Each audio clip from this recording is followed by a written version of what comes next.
प्रथम विश्व युद्ध से 2 साल पहले 1912 की बात है और इस समय व्हाइट स्टार लाइन कंपनी ने दुनिया में सबसे बड़ा सबसे चौड़ा एक लग्जरी जहाज बनाया था।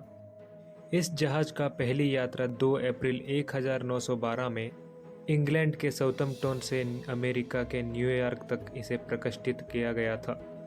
इससे नागरिकों में खुशी कल्पना से भी ज़्यादा बढ़ जाती है, क्योंकि ये सिर्फ एक जहाज नहीं था, कई आलीशान इमारतों के साथ पानी के ऊपर जाने वाला एक भव्य इमारत था, और वही टाइटैनिक जहाज था।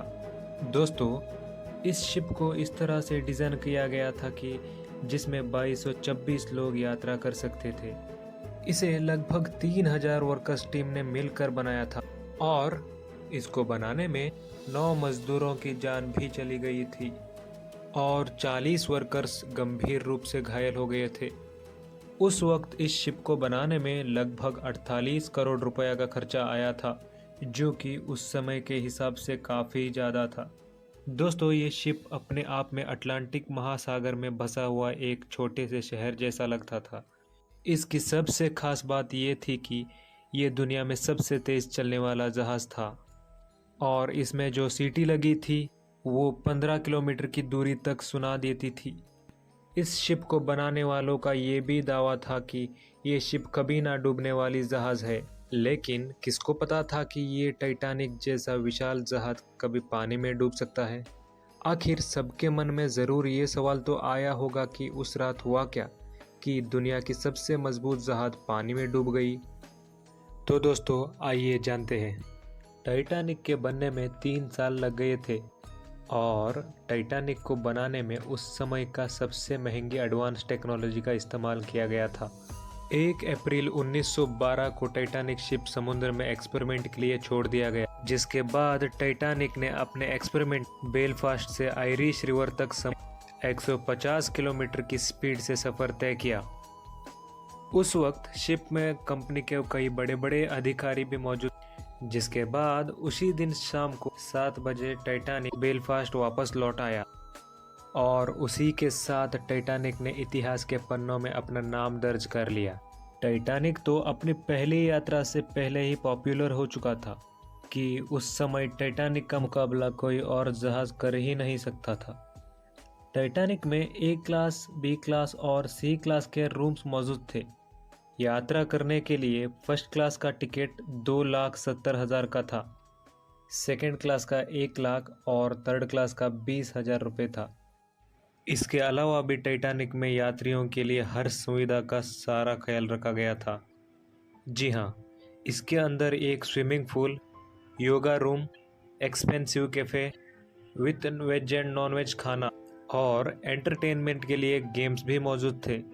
इसमें नहाने के लिए एक्सपेंसिव टर्किश बाथरूम भी मौजूद था। इसमें सबसे ज़्यादा इलेक्ट्रिसिटी सिस्टम भी लगाया गया था। दोस्तों, टाइटैनिक अपनी पहली यात्रा के लिए पूरी तरह से तैयार था। इसका कैप्टन एडवर्ड जे स्मिथ थे।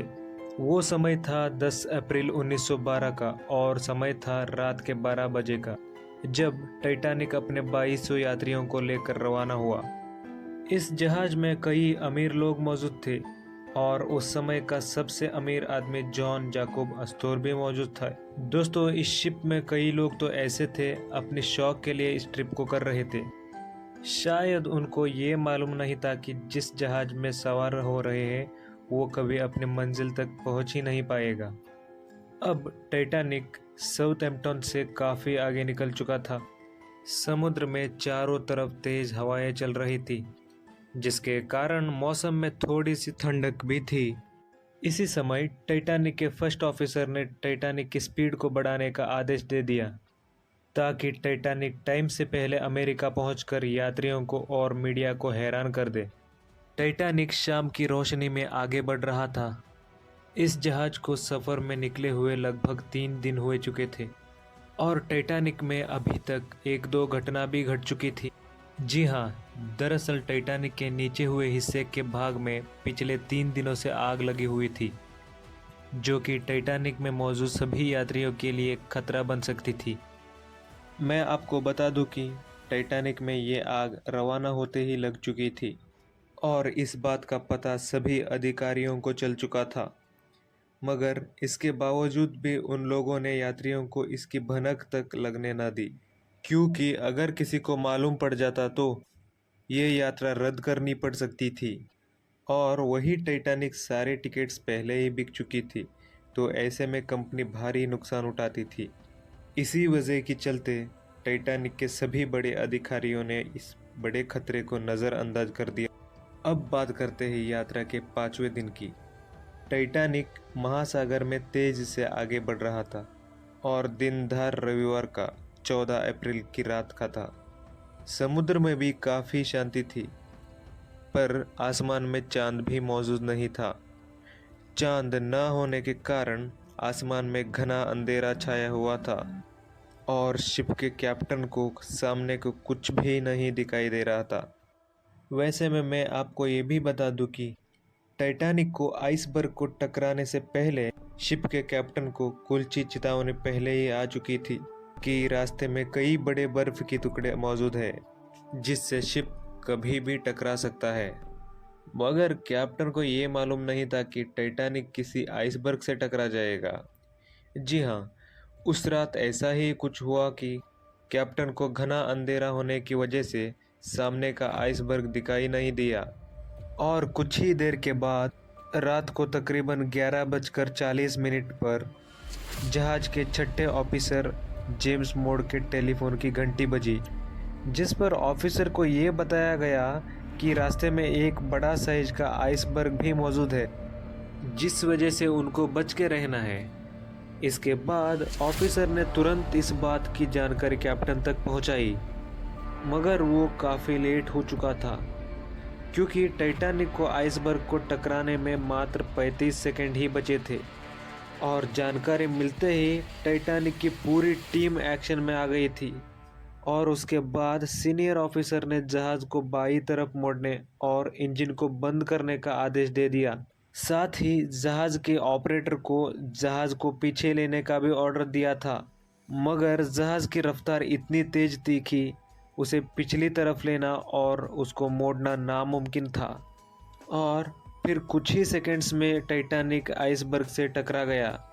आपको बता दें कि टकराने के दौरान शिप की वो हिस्सा आइसबर्ग से टकराया जिसमें पहले से ही आग लग चुकी थी। आग लगने की वजह से सारा मेटल कमज़ोर हो चुका था, जिसका नतीजा ये निकला कि टाइटैनिक के निचले हिस्से में छेद होना शुरू हो गया और शिप के नीचे के कमरों में धीरे धीरे करके पानी भरने शुरू हो गया था।